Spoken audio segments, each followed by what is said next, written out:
Hello అండి, నమస్తే. నేను మీ Manjula. Welcome back to Nari's kitchen. ఈరోజు మన వీడియోలో క్రీమీ బటర్ గార్లిక్ మష్రూమ్ ఎలాగ చేయాలో చూద్దాము.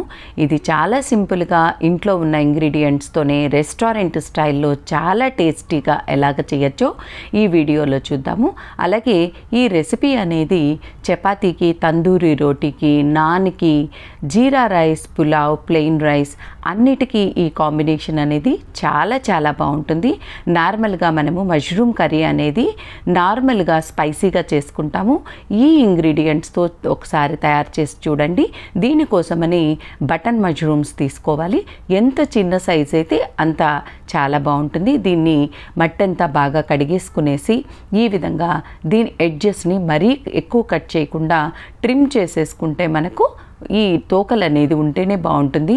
అలాగే మనకు పెద్ద మష్రూమ్గానే ఉంటే దాన్ని మధ్యకి దీన్ని 2 ముక్కలుగా కట్ చేసేసుకోండి. కానీ హోల్ మష్రూమ్ వేస్తేనే ఈ కర్రీకి చాలా బాగుంటుంది. అందువల్ల మీకు చిన్న మష్రూమ్స్ దొరికితే ఎంత చిన్నదైతే అంత తీసేసుకోండి. అలాగే ఒక ప్యాన్ పెట్టేసుకొని అందులో 3 టేబుల్ స్పూన్ల వరకు మనము సాల్టెడ్ బటర్ కానీ అన్సాల్టెడ్ బటర్ కానీ ఏదైనా వేసుకోవచ్చు.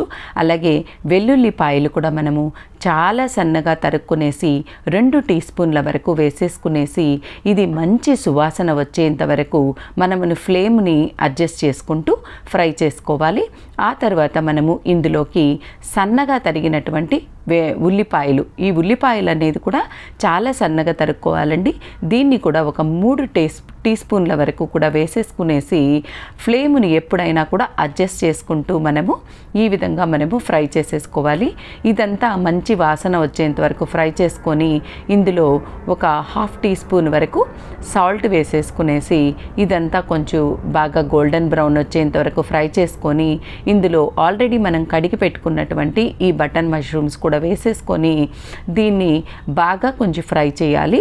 ఎందుకంటే మనం హోల్ మష్రూమ్ వేస్తున్నాం కాబట్టి ఇది కొంచెం బాగా ఫ్రై అవుతూనే లోపల ఉన్నటువంటి పచ్చితనం అంతా కూడా పోతుందన్నమాట. ఈ బటర్లో ఎంత మనం బాగా ఫ్రై చేస్తే మష్రూమ్ కర్రీ అనేది మనకు అంత టేస్టీగా వస్తుందన్నమాట. ఆ తర్వాత ఇందులో ఒక 1/2 కప్పు వరకు ఫ్రెష్ క్రీమ్ తీసుకోవాలి. తీసుకొని ఇందులో కొంచెం నీళ్లు వేసేసుకునేసి ఇందులో వేసేసేయాలి.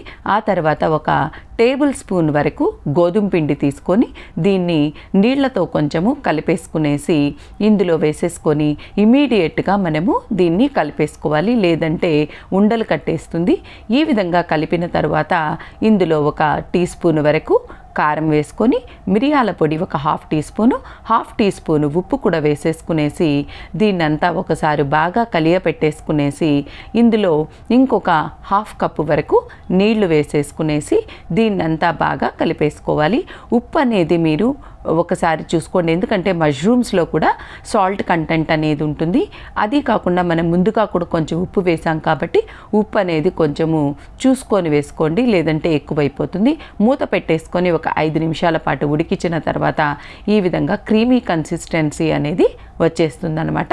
మష్రూమ్ కూడా మనకు లో ఫ్లేమ్లో పెట్టి ఉడికించామంటే చక్కగా ఉడికిపోతుంది. ఎంత క్రీమీగా వచ్చిందో చూసారు కదా.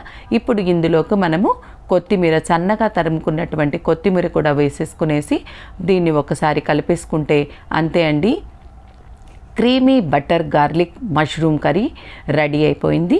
ఇది చాలా టేస్టీగా ఉంటుంది. తప్పకుండా ట్రై చేయండి. ట్రై చేసి నాకు డిస్క్రిప్షన్ బాక్స్లో మీకు ఎలాగ వచ్చిందో తప్పకుండా తెలియచేయండి. ఇది రెస్టారెంట్ స్టైల్లోనే ఉంటుంది. అలాగే చిన్న టిప్స్ పాటిస్తూ ఈ కర్రీని చేసామంటే మనకు మంచి సువాసన కలిగినటువంటి టేస్టీ కర్రీ వచ్చేస్తుంది.